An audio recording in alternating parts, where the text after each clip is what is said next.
আসসালামু আলাইকুম। আপনারা সব কেমন আছেন? আশা করি ভালো আছেন। আলহামদুলিল্লাহ আমিও ভালো আছি। আজকে আমি আপনাদের চিকেন ক্যাপসিকাম তৈরি করে দেখাবো। এখানে আমি 500 গ্রাম চিকেন নিয়েছি। বাড়ির কিছু সামান্য মশলা দিয়ে বানিয়ে ফেলবো চিকেন ক্যাপসিকাম। আপনারা পুরো ভিডিওটা দেখতে থাকুন। চিকেনটা রান্না করার জন্য এখানে আমি কিছু গোটা মশলা নিয়েছি, আপনাদের একটু দেখে নিই। এখানে আছে 1 চামচ গোটা জিরে, 4টা শুকনো লাল লঙ্কা, 1 চামচ মৌরি, 1.5 চামচ গোটা ধনে, 10-12টা গোলমরিচ আর 4টা এলাচ নিয়েছি। এগুলো আমি হালকা ভেজে মিক্সচারে পাউডার তৈরি করে নেব। একটা প্যান বসিয়ে দিয়েছি, প্যানটা গরম হয়ে গেছে। এবার আমি ওই গোটা মশলাগুলো গরম করে নেব হালকা।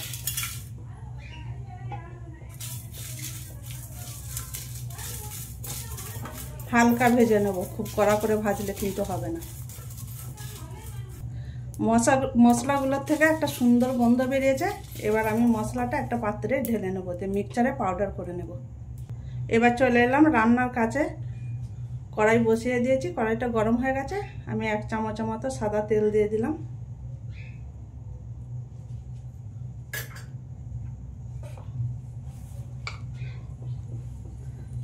তেল গরম হয়ে গেছে। এবার আমি একটা ক্যাপসিকাম কেটে রেখেছিলাম, সেটা হালকা আমি ভেজে নেব।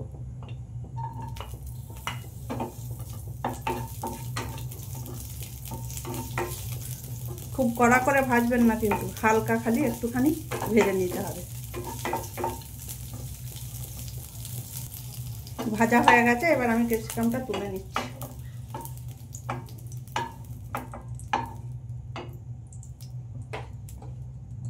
ভাজা হয়ে গেছে।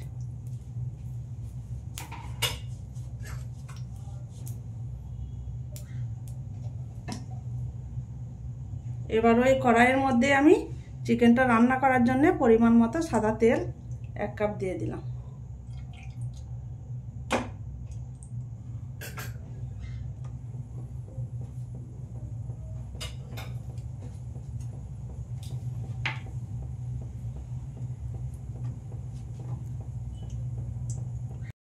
তেল গরম হয়ে গেছে। আমি 2টো পেঁয়াজ কেটে রেখেছিলাম, সেটা দিয়ে দিলাম।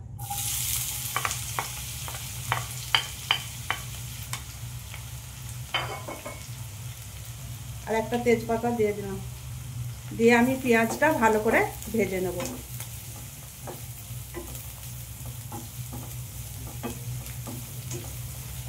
এই চিকেনটার জন্য পেঁয়াজটা খুবই ভালো করে ভেজে নিতে হবে। পেঁয়াজটা আমার ভালো করে ভাজা হয়ে গেছে। এবার আমি চিকেনটা এখানে দিয়ে দেব।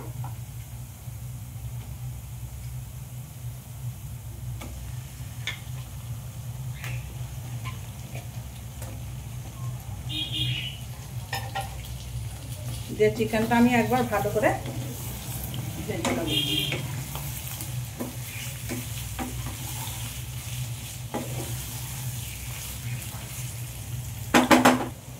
এবার আমি চিকেনের মধ্যে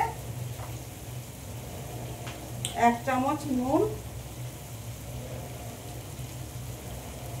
1 চামচ আদা রসুন বাটা দিয়ে দিলাম। দিয়ে আবারও আমি ভালো করে আদা রসুনটা চিকেনের সাথে ভেজে নেব।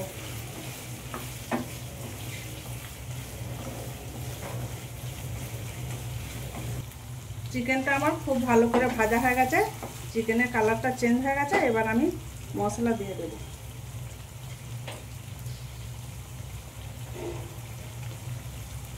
এক চামচ হলুদ গুঁড়ো,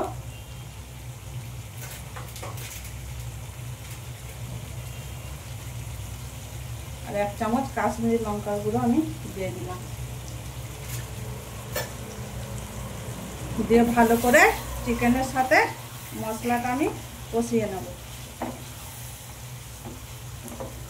আপনারা পুরো ভিডিওটা দেখতে থাকুন বন্ধুরা। মশলাটা আমার চিকেনের সাথে কষানো হয়ে গেছে। এবার আমি একটা টমেটো কেটে রেখেছিলাম, সেটা দিয়ে দিলাম।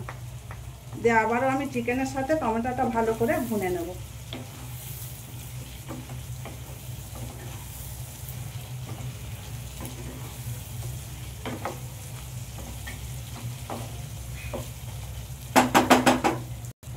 চিকেনটা আমার টমেটোর সাথে ভালো করে কষানো হয়ে গেছে। এবার আমি যে গোটা মশলাগুলো মিক্সচারে পাউডার করে রেখেছিলাম সেই গুঁড়ো মশলাটা আমি এখানে দিয়ে দিলাম। দিয়ে আবারও আমি ভালো করে চিকেনের সাথে মশলাটা কষিয়ে নেব। এখানে শুকনো ঝাল গোটা লঙ্কা দেওয়া আছে, তাই আমি আর এখানে গুঁড়ো ঝাল লঙ্কার গুঁড়ো আর দিলাম না। চিকেনটা থেকে একটা সুন্দর মশলার গন্ধ বেরিয়ে গেছে। এবার আমি এখানে টক দই 1 কাপ ফেটিয়ে রেখেছিলাম, সেটা আমি দিয়ে দিলাম। আর এখানে আমি চুলার আঁচটা একবারে ধিমা করে দিয়েছি। যে ভালো করে আমি চিকেনের সাথে দইটা মিশিয়ে নেব।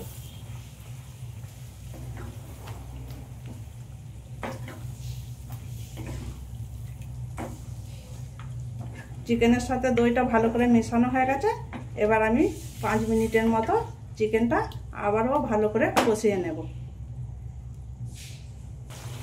চিকেনটা আমার ভালো করে কষানো হয়ে গেছে।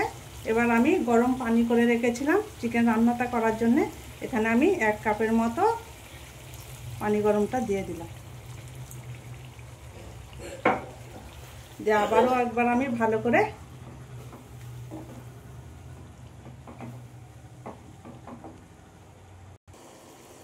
দিয়ে আমি এবার ঢেকে দিলাম। 10 মিনিটের মতো আমি মিডিয়াম আঁচে চিকেনটা রান্না করতে দেব। এবার আমি ঢাকনাটা খুলে দিলাম। একবার আমি ভালো করে নাড়িয়ে নেব।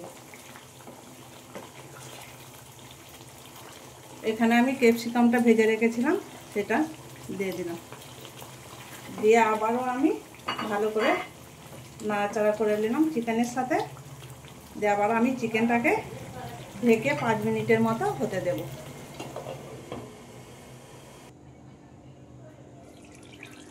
মাশাআল্লাহ, কি সুন্দর চিকেন আর ক্যাপসিকামের সুন্দর একটা গন্ধ বেরিয়েছে বন্ধুরা। ফাইনালি আমার চিকেন রান্না হয়ে গেছে। এবার আমি গ্যাসটা বন্ধ করে দিলাম। আর উপর থেকে আমি ধনেপাতা কুচিয়ে রেখেছিলাম, সেটা দিয়ে দিলাম। দিয়ে আবারও আমি একবার ঢেকে রেখে দিলাম।